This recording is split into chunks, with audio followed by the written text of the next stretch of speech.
I'm Stuart Campbell, I'm the Art Director on F1 2018 and I'm here at Silverstone today to talk to you about the big visual improvements in the 2018 game.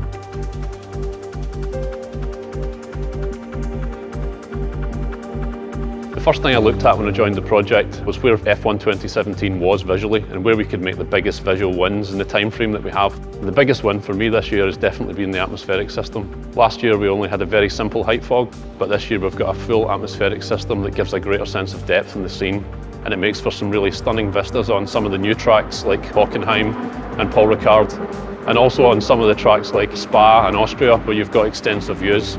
The atmospherics really helps connect the sky and the ground together, and it really makes a much more cohesive image. So the sky in our game can take up 30 to 50% of the frame, so we need to spend our budget on that. It's a huge bit of real estate. So even on a clear day, we wanted to make sure that the sky was never boring. We always have some interest, whether that's high level cloud or some jet trails. There's always a little bit of detail, a little bit of interest there for you. The new cloud tech makes our clouds far more believable. We've got proper response to light direction now, proper density to clouds, and you've got a much better sense of direction, where the sun is and where the opposite side of the sun is and how the light reacts from one side of the sky to the other.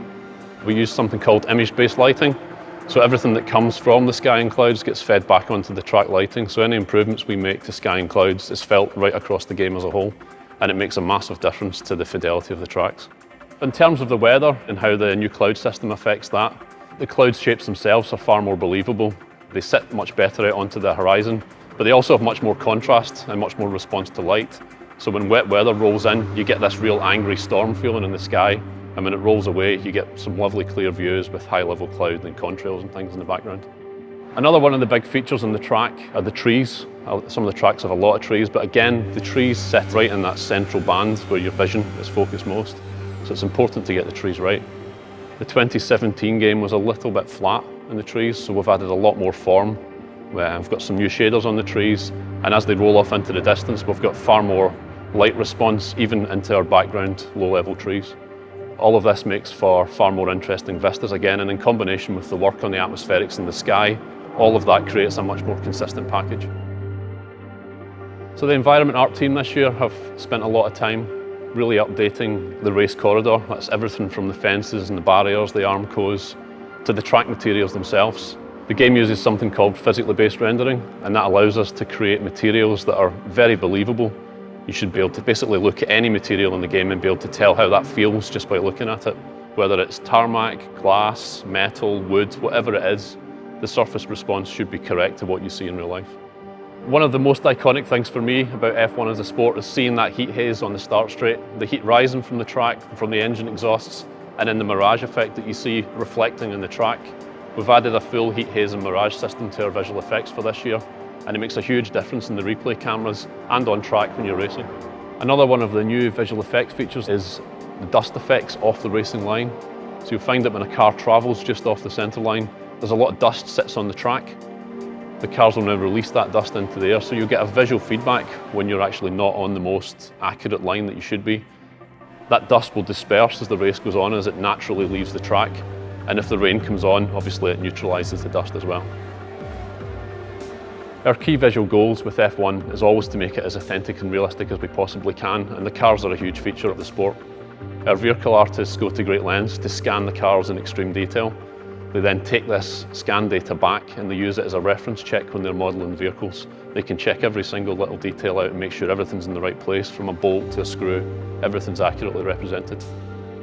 Character rendering is one of the biggest things we wanted to tackle this year, so we wanted to get the quality really up in this area. We've got a brand new character skin shader and brand new hair rendering as well. The skin itself interacts with light in a very specific way. We've got something called subsurface scattering that depicts how the light moves through the likes of your ears and the edges of your skin, and we've recreated all of that in our shader. The characters in the game all come from 3D scan. Whether it's the drivers in the game or whether it's our key characters like the agent or our new reporter character. The improvements to the game lighting in combination with the character shader have had a huge impact on making our characters far more lifelike than they've ever been, and I think everyone will really be pleased when they see the results. Our previous titles all had very simple facial animations, but this year we've added a new morph-based animation system, and what this does is it accurately recreates all the muscles inside your face and creates correct face shapes in line with the game audio. which makes a far more believable and realistic result. For the 2018 game, we created a brand new cinematics department who work exclusively on the game's cinematic spaces. So that's everything from the brand new R&D room that we have, to the agent's office, to the interview spaces that we've built for the Meet the Press work. Having a team dedicated to this has allowed us to spend a lot more time and get much higher quality results. F1's a glamorous sport. There's a lot of build-up to the races. There's a lot of things on the periphery of the sport that make it such a huge occasion. So we've recaptured some of that with things like fast jets flying over the track before races. Everything to try and make you feel a bit more immersed in the experience as a viewer and as a player. The F1 2018 season has had a huge visual rebrand. It's got an exciting, fresh new look, and we'll be looking to bring that into the game as much as we possibly can this year and going forward into 2019 and beyond. Our aim this year was to create as big a visual leap forward as we possibly could. We made improvements to the sky system, the clouds, the atmospherics, our game lighting as a whole. We have much more authentic track materials. We've added a lot more detail to armcos, to rumbles, to fences. Everything's about creating a far more authentic and realistic experience. And when you see this side by side against the 2017 game, I think you'll see a huge leap forward. I'm Brad Porter, lead audio designer on F1 2018. Every year we update our engine bundles, we make them as realistic as possible. We try and make them as close to broadcast as possible, which is what a lot of fans ask for. We've been over to tracks such as Abu Dhabi, Barcelona and Paul Ricard over the last year, working directly with F1 teams, going into the garages with them on test sessions, miking up the cars on board with our new radio gear, and then we're standing at the side of the track for externals. We're in the garages recording ambisonics, we're out in the paddock, we're out in the pit lane. We've overhauled the distance tones this year, and we're no longer just filtering out the bundles anymore, we're actually getting authentic sounds of F1 cars at distance and blending between the onboard and the external shots, and it's created a far more believable broadcast sound. We've overhauled the reverb system this year, so we're now using positional reverb. It actually sits in the world where it's supposed to be now instead of being 2D. We've also overhauled the reflection system now, so on a subconscious level it gives the player an indication of how close to barriers or other objects they are. All the music is now mixed and mastered in surround. We wanted the music to feed into the expensive nature and tech of the world. So you'll notice one organic soundtrack throughout the front end. The sub-menus all follow one coherent theme, but there's slight differences between each menu, so we're trying to feed in with things like time trial. You'll hear little bits of ticking in the music. When you go into the options menu, we drop everything down and just have a subtle piano so you can concentrate on moving your settings around. From an audio point of view, the game is now sounding far more believable and far more authentic.